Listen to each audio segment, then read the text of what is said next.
otras universidades que han asistido, han tomado, han aceptado la convocatoria que hiciéramos desde el área de Derecho Penal y Derechos Humanos de la universidad para adelantar estas jornadas de reflexión académica en torno a diferentes temáticas del derecho penal y de los derechos humanos que con buen suceso empezamos a desarrollar a partir de esta mañana.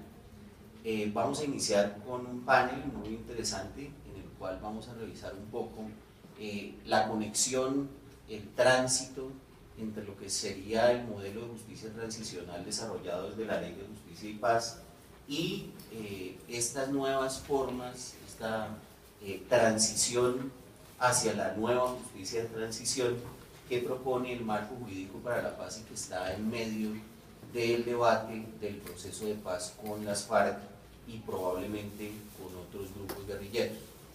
En la noche de hoy pues, nos acompaña un panel de lujo, invitados tanto profesores de nuestra casa de estudios del área de Derecho Penal y Derechos Humanos, como invitados de otras universidades, investigadores y actores protagónicos de muchos de los debates que se están dando actualmente en torno a las alternativas que desde la ciencia jurídica se pueden plantear para hacer un aporte significativo en torno a lograr esa paz que muchos de nosotros anhelamos.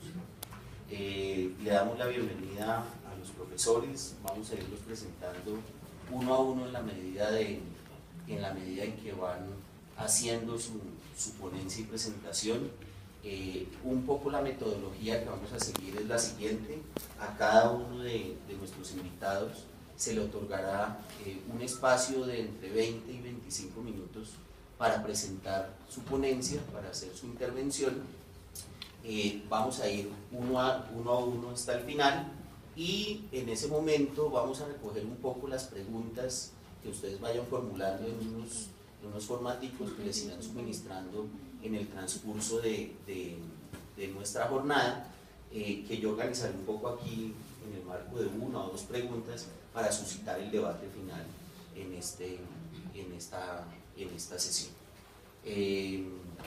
Antes que nada, pues darle la bienvenida a la doctora Didi Marrico, que es nuestra coordinadora de la maestría en Derecho Penal y Ciencias Forenses de la Universidad Autónoma de Colombia, el doctor José Manuel Martínez Malaver, profesor de esta casa de estudios también y funcionario de la Unidad de Análisis y Contexto de la Fiscalía General de la Nación, a la doctora Beatriz Cuervo, también profesora de nuestra casa de estudios, investigadora en todas estas materias y defensora pública de la Defensoría del Pueblo, el doctor Ricardo Echeverry, abogado de la Universidad Libre, si no me equivoco, coordinador de los posgrados en Derecho de la Universidad de la Gran Colombia, y el doctor Nelson Camilo Sánchez, profesor de la Universidad Nacional de Colombia, investigador de justicia y una persona que ha hecho parte de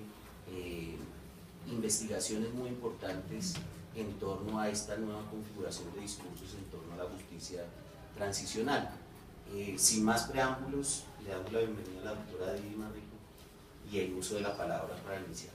En la universidad nos hemos abocado a una cosa muy graciosa, que es el uso de este micrófono.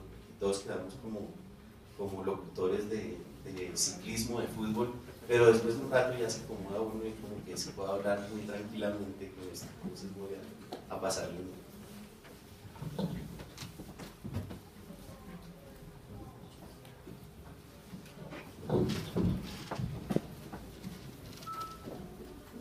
Hola, buenas noches para todos y para todas. Saludo la iniciativa del doctor Leonel Peña de realizar este evento, porque en realidad es importante abrir estos escenarios para la discusión y para la reflexión académica que pueda ayudar y contribuir a avanzar en estos procesos de paz.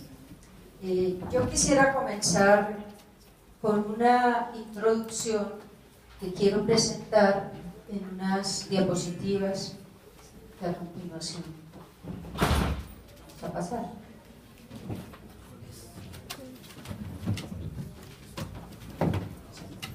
No, si quieren levantar, son 3 imágenes nada más y después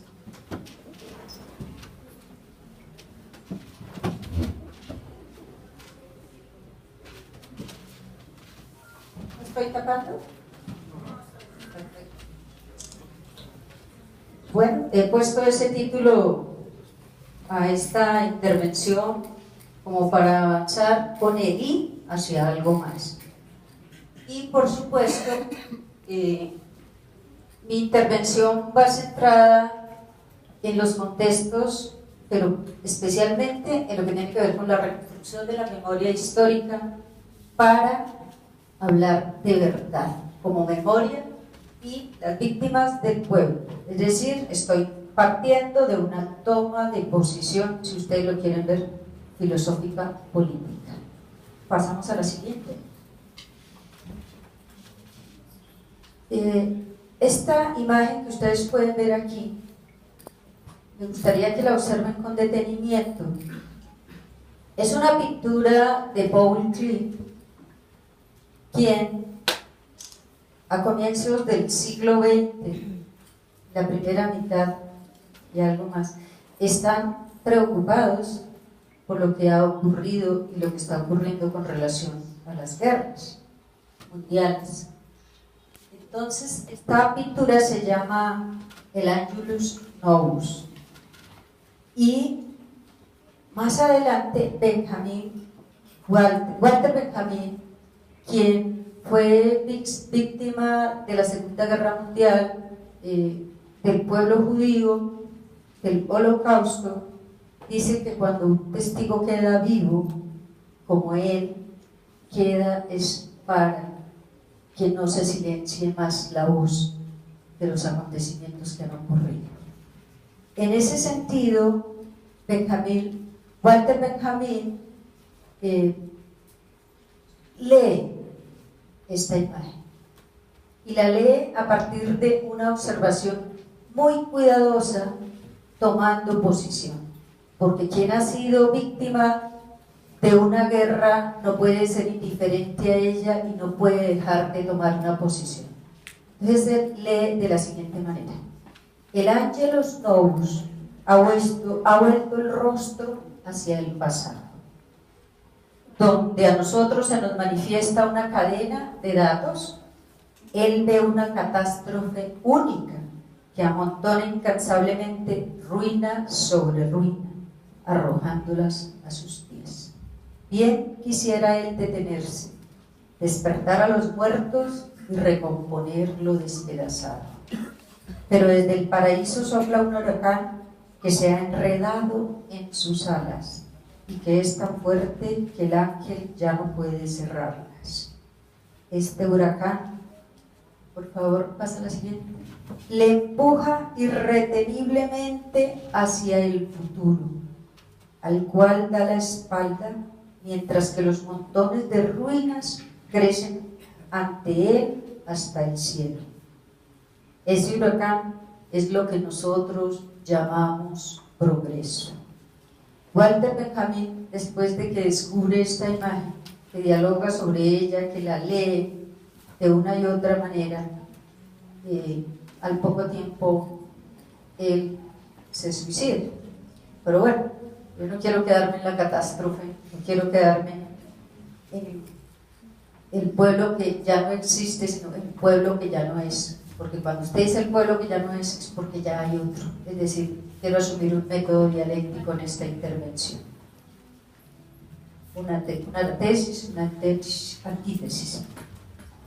Entonces, Gilles Deleuze, un filósofo francés de la posmodernidad, lee a Paul Klee, lee a Walter Benjamin y dice: lo que necesitamos es otro pueblo, el pueblo por venir.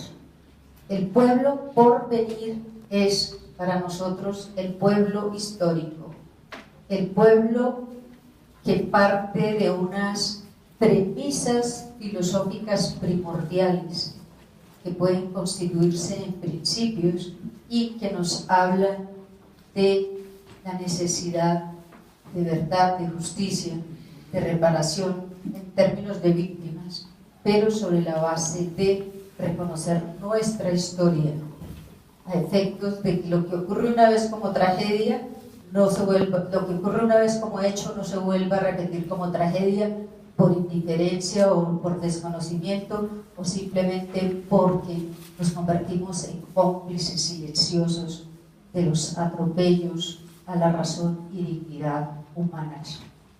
En ese sentido es que dejo esta introducción. Por favor, pasamos a la siguiente. Caso Colombia. Reconstrucción de la memoria histórica, el pueblo histórico.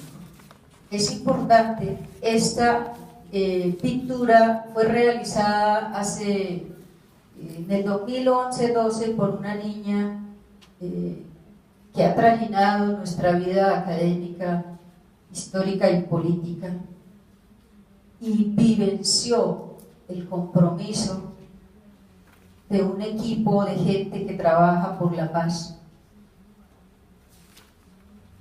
Y se refiere a los hechos de la masacre del 2005 en San José de Apartadó, donde 8 personas fueron masacradas de la manera más vil y despiadada por la alianza entre paramilitares y la brigada de 17, muchos de los cuales ya, o algunos de ellos, reconocieron y ya han sido condenados. Esta estrategia paramilitar como estructura para que aquellos que se decían o se consideraban comunistas o que eran de alguna u otra manera cercanos a la insurgencia de las FARC, había que erradicarlos de la faz de la tierra. Por eso los niños y las niñas también debían pasar por este tipo de estrategia. Entonces esta imagen que hace esta niña cuando estamos conmemorando 7 años de la masacre de San José de Apartadó, pues nos impacta, porque nos está mostrando lo que hoy es el conflicto. Las tierras llenas de fosas, de desaparecidos forzadamente, de un conflicto que se repite y que polariza la sociedad y que nos invita a continuar profundizando la guerra. Por eso quise llamar a esta ficha el pueblo histórico, porque es el niño que se cuestiona qué hacer, ¿no? ¿Qué hacer? Y eso es a lo que nosotros estamos comprometidos, a reconstruir la memoria histórica para evitar que se vuelva a repetir. Esa dosis de verdad que nos permite avanzar hacia otro mundo. Por favor, continuamos. Y finalmente, ese pueblo histórico, el pueblo que hace, el pueblo que conoce su historia y la transforma con su lucha, el pueblo que no es indiferente, el pueblo que adquiere compromisos en la resolución de conflictos vía diálogo, porque cualquier otra manera de erradicarlo, los conflictos, es deplorable para 20 siglos de construcción civilizatoria, porque ser humano es sembrar humanidad, sembrar conocimiento, sembrar relaciones en el territorio donde anidamos, conocer nuestros recursos, conocer para dónde va el país, cómo se relaciona con el mundo y qué tienen que ver las guerras con esos territorios. De tal manera que el contexto de la Ley de Justicia y Paz, para mí, está vinculado directamente a los intereses geoestratégicos que se mueven debajo de un conflicto de un conflicto armado que no expresa otra cosa que la apropiación territorial por modelos económicos transnacionales y nacionales en alianza con fuerzas de poder institucional que se unen para desplazar y avasallar todo aquello que le pone coto a ese modelo, como es el caso de la antillanura. Por eso la Ley de Justicia y Paz me parece interesante.